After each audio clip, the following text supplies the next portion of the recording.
Hey everybody, it's late at night. Oh, look at I've got mood lighting. Isn't that fancy? And I am reviewing another new horror movie, 2020 horror movie. This is currently only available for rental on demand streaming, 5.99, 6.99, somewhere in that range. And this is a movie called Amulet, and it is directed by Romola Garai. And she is a first-time feature director. Mostly, she's been known previously for acting. She's done a ton of roles, Atonement, and a bunch of other stuff. So this is a really promising debut from actress turned director, which, of course, you know, that's always the thing. Actor wants to become a director. But in this case, I think it's pretty warranted. She has a pretty interesting eye and a pretty interesting approach. So let me give you a little bit of interesting information about this movie, Amulet. And I will not spoil it because, of course, I do not try to spoil unless it's specifically called out for. So first of all, this takes place in two places, actually. So it starts out with a soldier, and he's at a remote outpost, very wooded, very green and mossy. And he's like in the middle of nowhere, just on this small road with a little, check post. Someone has to go past. He has to let him through. And what happens there is slowly revealed throughout the movie. So you'll keep flashing back to that and getting a little more information about what happens. But when it starts, he finds a small little figurine in the ground, in the dirt, like a little talisman or something, I guess an amulet. Kind of a version of an Earth Mother goddess, sort of a little statuette. And then a woman is running down the road towards him. And that's kind of the setup. And he's, almost going to shoot her. You're not sure what's going to happen in the very first time you see them. Cut to the current time, apparently. And he is now, virtually homeless. He's got a beard now. It looks like he's kind of living day to day, like getting in line for jobs every day, that kind of a thing. And very quickly he gets taken under the wing of a nun. A nun finds him a house that he can live at by doing chores around the house and stuff.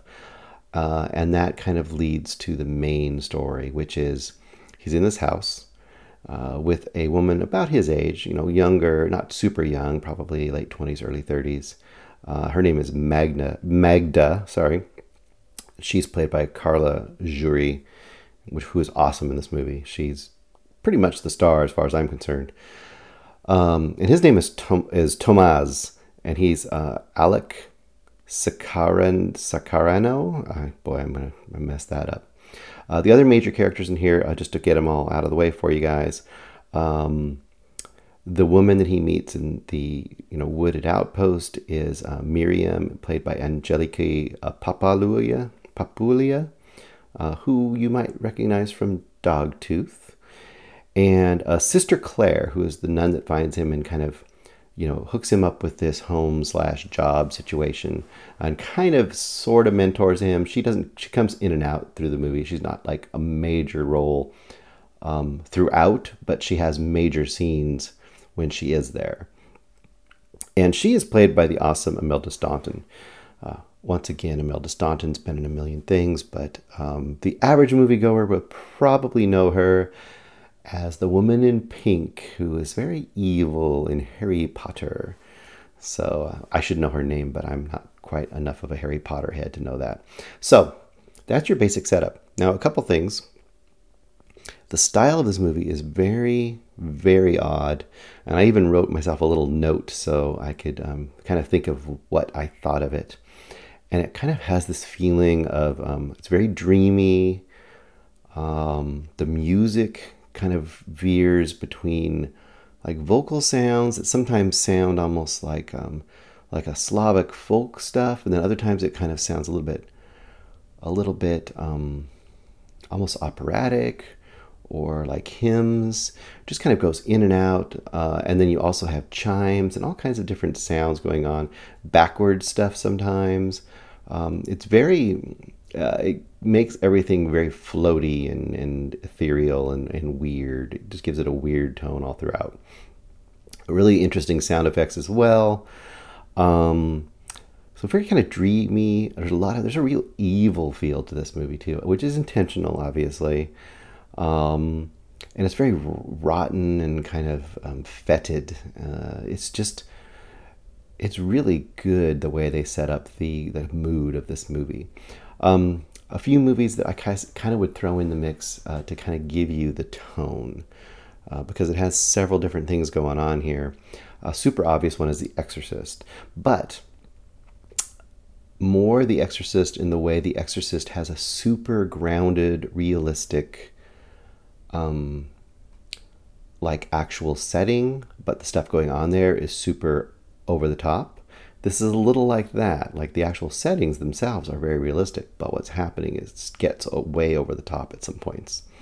Plus, they find a little figurine at the very beginning, which may or may not have some kind of evil connection. So that's very Exorcist-like right there, obviously. A couple of things I thought of were, there was a 70s movie called The Sentinel, which had some very interesting overtones to this.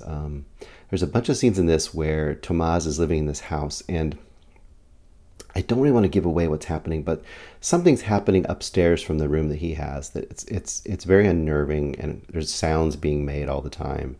And it really creates a tension and a mystery and kind of that classic, an open door. You know, there's something behind the door. You kind of know what's going on back there, but you want to know what's really going on back there.